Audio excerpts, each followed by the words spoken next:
Hello guys, ayan, welcome back po ulit sa ating video ngayong vlog ngayong araw na to. So, kamusta nga ba ang kamatis natin after ng bagyong Christine? Ayan. So, ang ating kamatis guys, i-update ko kayo kung ano ba ang naging itsura ng kamatis natin after ng bagyong Christine. Ayan, shoutout sa iyo Christine, napakasalbahe mo. Ang dami mong sinira sa Pilipinas. So, i-update ko guys kayo yung ating mga kamatis na may nasira ba or wala.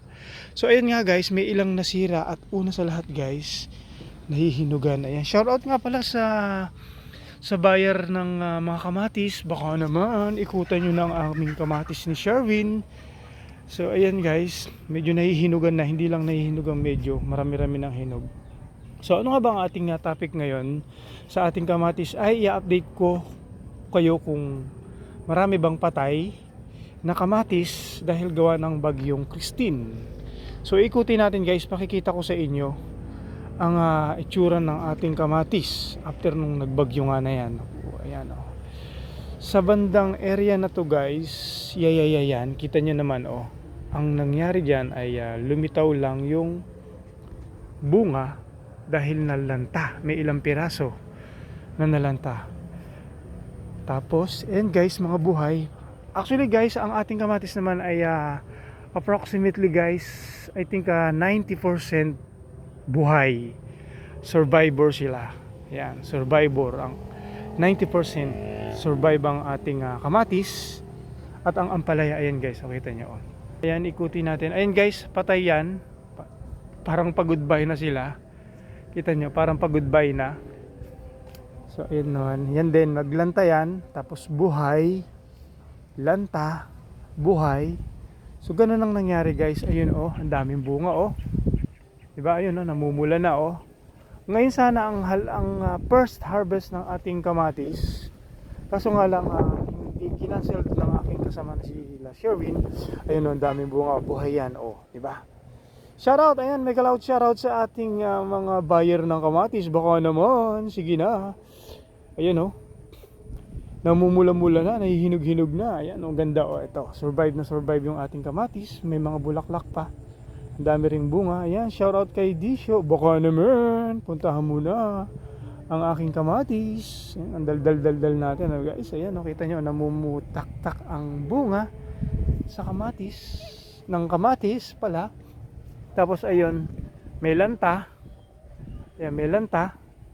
Ayan, buhay, mga buhay. Marami. 90% buhay ang ating kamatis. Tapos ito, isang linya na to, medyo 50-50. Ayan, tapos kita nyo, ayan So, dito naman tayo ngayon guys sa may second area ng ating kamatis. Yung merong ilalim ng upo, pakikita ko sa inyo guys Ang may ilalim ng upo guys ay walang kalanta-lanta ni isa.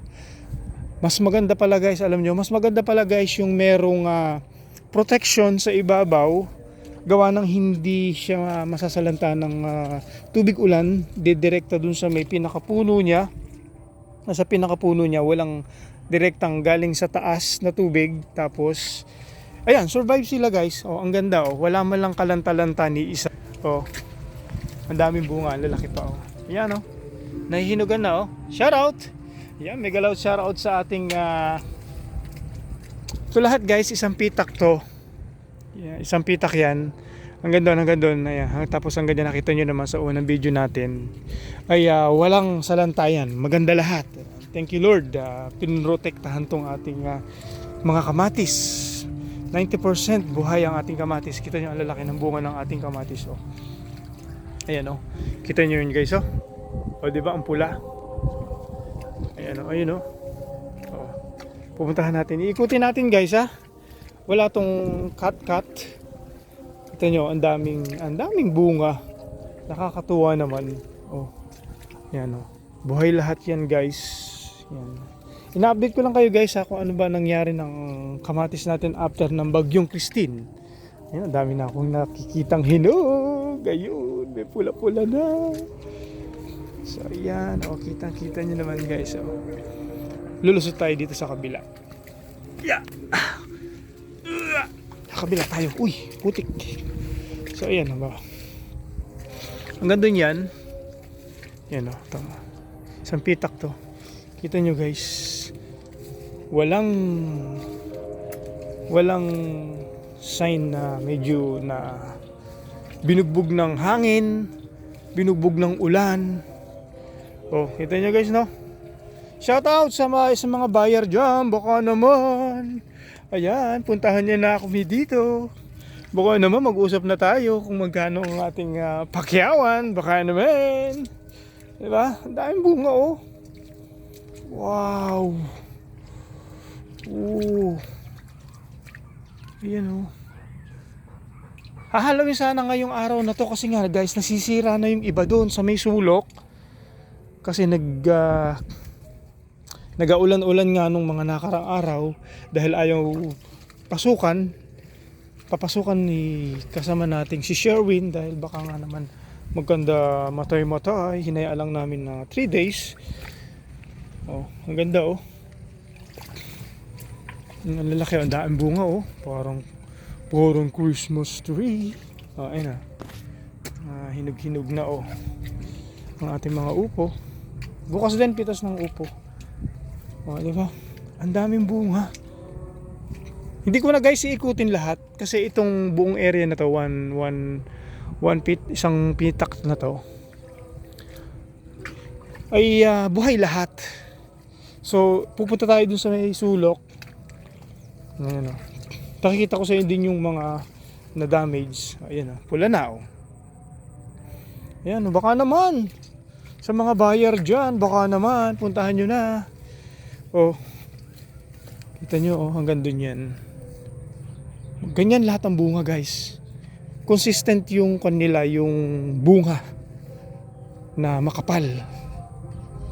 Hindi siya hindi may makapal, may manipis. Oh, kita nyo guys, oh, kita nyo. Oh. Yun, oh. Kita nyo. So ngayon, ang gagawin naman natin ay pupunta tayo doon sa may kabila. Sige nga, dito tayo lulusot. Tatagpos na natin to. Oh, kita nyo, oh, daing bunga. Oh. Kaya alam nyo guys, nung unang araw na huminto yung ulan, tapos unang araw lahat yan guys, yung una doon, ito hindi to naglanta. Yung una doon, naglanta lahat. Tapos nakarecover. Akala ko hindi makaka-recover eh. Oh. Shoutout sa mga buyer. Puntahan nyo na. Nalungkot ako noon. Alam nyo guys, yung sumakit yung ulo ko, na-stress ako. Kasi alam nyo yung gastos, hindi basta-basta rin yung gastos once na pagka ikaw ay nagtatanim ng mga gulay-gulay. Nalungkot ako noon. Pero talagang pray tayo ng pray noon na sana makasurvive. So answer pray yung atin nung nag-survive naman. At sa area na yun, sa unang area na yun is 10% lang siguro.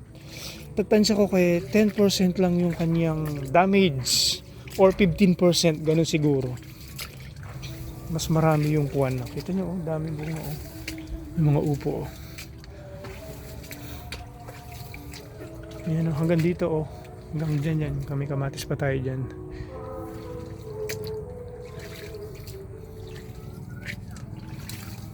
Yan, oh. Mga green na green pa, oh.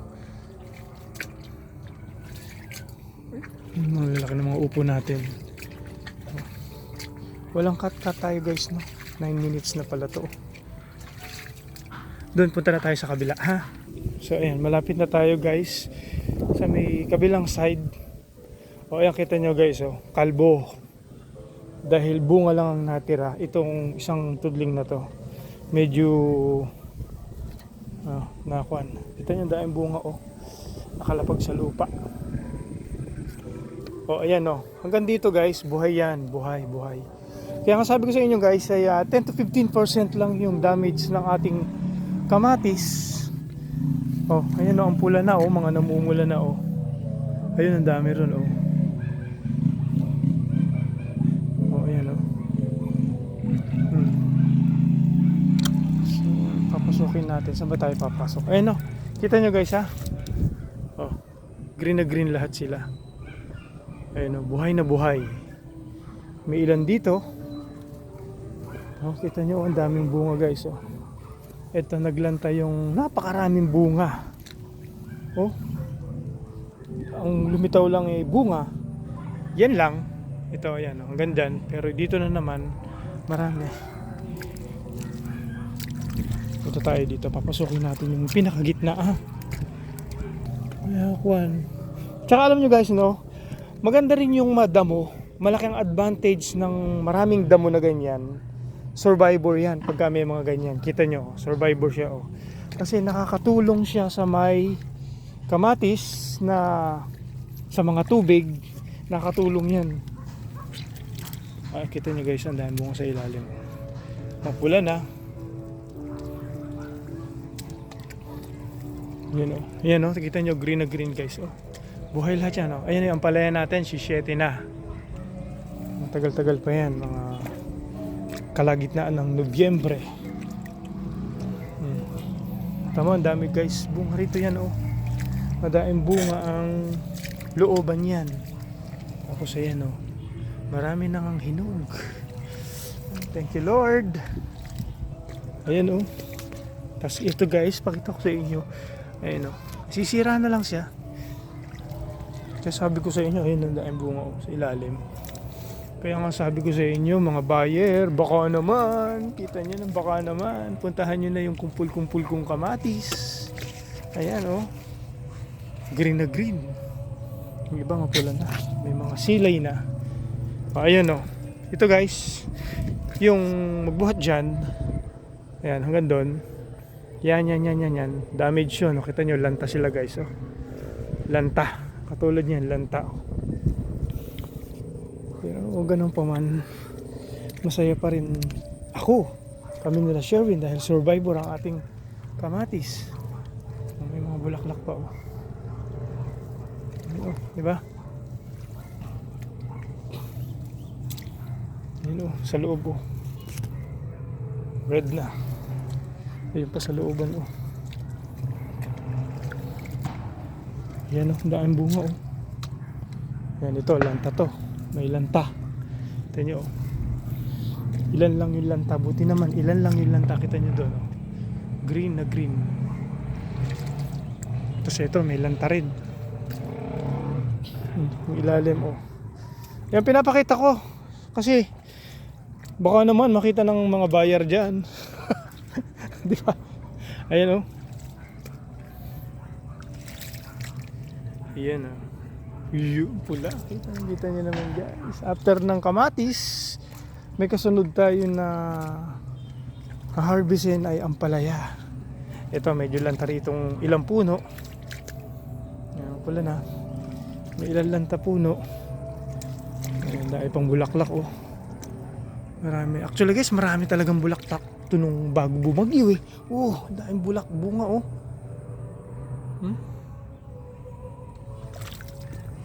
Yan oh, daming bunga pa oh. Ayun, survive yung iba oh. Ayan oh. Ayun, pula oh. Ayun oh. Sayang. Kung ganun pa man, masaya pa rin tayo. Positive lang, ika nga nila, di ba? Ang daldal natin na guys. Ayun oh. Ang pula na oh, ang dami oh. Ito pa oh. Ayan, buhay na buhay lahat yan. Magbuhat dito, buhay na sila lahat. Kaya sabi ko sa inyo guys, 15 to 10% lang yung damage ng ating kamatis. Lalo na rin sa gilid doon, yung sulok na yon. Doon ang maraming bunga at malalaki ang mga bunga ron. Oh. Katulad ng ganito. Di ba? Sige, damo, diyan ka lang. Ito oh, ang daming pula dito oh. Wow! Naku, nabubulok na yung iba. Oh. Ayan oh. Nabubulok na pala yung iba. Sayang naman. Ayan, baka kunin na to. Bukas, mag-harvest bukas. Ayan oh. Ayun pa oh. Ayun, dami oh. Dami na palang pula oh. Oh, kita nyo guys oh. Oh, sa mga buyer, kita nyo naman. Namumuti. Oh. namumuti at namumula. Ayan, oh, kita nyo, oh, dun, oh. Yan din, oh. Ang daming bunga. Nakakatuwa. Oh, ayan, oh. Lumalaban na aking kamatis. Green na green pa yan, oh. Yun. So, paano guys? Ganun lang yung aking update sa inyo na hanggang saan nga ba at ilang percent nga ba ang sira ng ating kamatis after nung bagyong Christine. O, nasabi ko na sa inyo guys, no? 10 to 15% lang ang ating damage ng ating kamatis. You know, kita nyo, namumuti, oh. Mati bebe. Okay naman. Pumuntahin mo na rito yung pinsan, si Boss Dizio. Ayun, oh. Dami, oh. Dami ng pula. Ayun, oh. Kita nyo, oh, mga namumuti. Diba?